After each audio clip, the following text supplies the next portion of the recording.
तो liquidity adjustment facility को हम देखें, नाम से ही पता चलता है लिक्विडिटी का एडजस्टमेंट करेगा। ऐसी फैसिलिटी, ऐसा टूल जिसमें लिक्विडिटी का एडजस्टमेंट करेगा, मतलब तो इसको बोलते हैं लिक्विड। इसमें बेसिकली तीन है आपका, एक तो है रेपो रेट, दूसरा है रिवर्स रेपो रेट, तीसरा है मार्जिनल स्टैंडिंग फैसिलिटी। अच्छा, repo rate, reverse repo rate आपके एग्जाम पर्सपेक्टिव से बहुत ही ज्यादा इंपॉर्टेंट है, तो हम देखते हैं रेपो रेट क्या है। अच्छा, रेपो का फुल फॉर्म क्या होता है? री परचेज, आर ई से री, पी से परचेज, ओ से ऑप्शन, री परचेज ऑप्शन। अच्छा, इससे नाम से ही पता चल रहा है कि री परचेज ऑप्शन मतलब कुछ चीज सेल करेगी और बाद में उसको री परचेज कर लेगा। अच्छा, तो इसमें क्या करता है, जब कमर्शियल बैंक को पैसे की जरूरत पड़ती है तो आरबीआई को अप्रोच करता है, आरबीआई से लोन लेता है, और आरबीआई जिस रेट पे लोन देता है उसको बोलते हैं रेपो रेट। ठीक है, और इस वाले केस में क्या होता है, आप बोलेंगे बैंक रेट में भी तो आप ही ने बताया कि क्या बोलते हैं बैंक रेट में भी लोन लेता है। देखते हैं इस वाले केस में क्या होगा।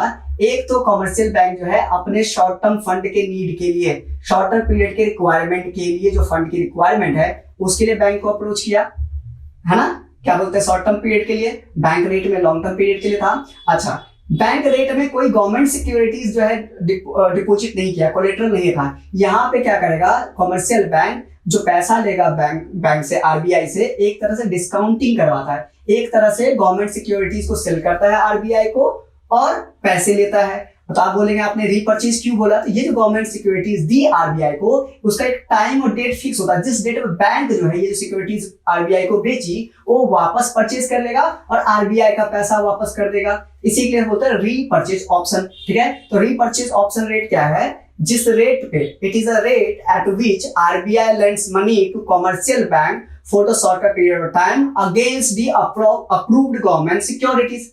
क्लियर है? ठीक है, ये रेपो रेट है। अब देखते हैं रेपो रेट से कैसे मनी सप्लाई कंट्रोल होगी। देखो, रेपो रेट पे मतलब कि कमर्शियल बैंक ने जिस रेट पे बैंक से पैसा लिया, सेम बैंक रेट की तरह, ये शॉर्ट टर्म है वो लॉन्ग टर्म था। अब जो है अगर रेपो रेट बढ़ाया तो बैंक को महंगा पड़ेगा लोन, बैंक को महंगा पड़ेगा तो आम पब्लिक को, जो जनरल पब्लिक है उसको भी जो है महंगा देगा। बैंक का लोन महंगा हुआ तो अब कम डिमांड करेंगे, कम डिमांड करेंगे तो आपके जेब में पैसा कम आई, डिमांड कम होगी, इन्फ्लेशन कंट्रोल हो गया, मनी सप्लाई कंट्रोल हो गया। इसका उल्टा, रेपो रेट घटा दिया तो कमर्शियल बैंक जो है क्या बोलते हैं, इनको रेट कम पड़ेगा, सस्ता पड़ेगा, तो कमर्शियल बैंक आगे भी सस्ता देगी, तो आप मार्केट में मनी सप्लाई बढ़ेगा, फिर डिमांड वगैरह बढ़ेगी। ठीक है, थैंक यू सो मच, मिलता है अगले क्लास में।